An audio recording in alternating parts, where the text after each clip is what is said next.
देशात काम करणारी 3 भाषीय वृत्तवाहिनी युवा महाराष्ट्र लाईव्ह वृत्तवाहिनीला यूट्यूबवर सबस्क्राईब करा। तसेच बाजूच्या आयकॉन बेलला क्लिक करून नोटिफिकेशनसह रहा लाईव्ह अपडेटशी निगडीत।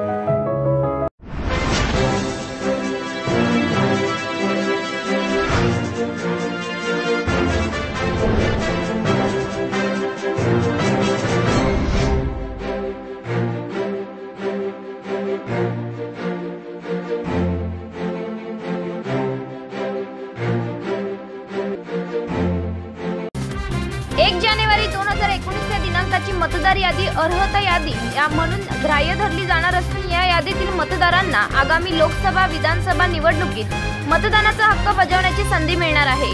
त्यामुळे येणाऱ्या 31 ऑक्टोबर पर्यंत मतदार नोंदणी करून घ्यावी। त्यानंतर देखील मतदार नोंदणीची प्रक्रिया सुरूच राहील, परंतु ती नावे पुरवणी यादीत समाविष्ट होतील असे काल जिल्हा निवडणूक विभागाकडून स्पष्ट करण्यात आले।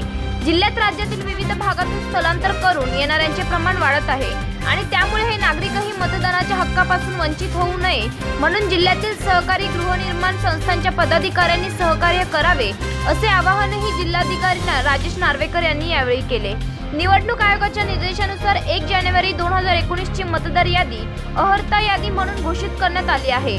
त्या पार्श्वभूमीवर ठाणे जिल्ह्यातील सहकारी गृहनिर्माण सोसायटीमधून मोठ्या प्रमाणावर मतदार नोंदणी होण्यासाठी जिल्हाधिकाऱ्यांच्या अध्यक्षतेखाली जिल्हा नियोजन भवन येथे एक बैठक पार पडली। यावेळी निवासी उपजिल्हाधिकारी डॉक्टर शिवाजी पाटील, उपजिल्हा निवडणूक अधिकारी अपर्णा सोमानी आरोळकर, तहसीलदार निवडणूक सर्जेराव मस्के पाटील, ठाणे जिल्हा सहकारी गृहनिर्माण संस्था फेडरेशनचे अध्यक्ष सीताराम राणे आणि जिल्ह्यातील 80 सोसायट्याचे सचिव अध्यक्ष उपस्थित होते। ठाणे जिल्ह्यात मोठ्या प्रमाणावर येणारे नागरिक आणि मतदार यादीवर त्यांचा प्रभाव हा एकूणच येऊ घातलेल्या निवडणुकीत परिणामकारक ठरणार असल्याचेही जिल्हाधिकारी नार्वेकर म्हणाले। जिल्ह्यातील मतदारांच्या नोंदणीबाबत खंत व्यक्त करून ते म्हणाले की सध्या परिस्थितीत जिल्ह्यात एकूण 17,512 गृहनिर्माण संस्था आहेत। यापैकी 3,053 गृहनिर्माण संस्थांना अधिकारी व कर्मचारी यांनी भेट दिली आहे। त्यातून केवळ 22,000 अर्ज प्राप्त झालेत। यामध्ये नवीन नाव नोंदणी, दुबार नावे वगळणे, दुरुस्ती असे अर्ज आहेत। आणखीही मोठ्या प्रमाणावर अर्ज येणे गरजेचे आहे। यासाठी गृहनिर्माण संस्था मोठे योगदान देऊ शकतात। कुणाल शेलार, युवा महाराष्ट्र लाईव्ह, ठाणे।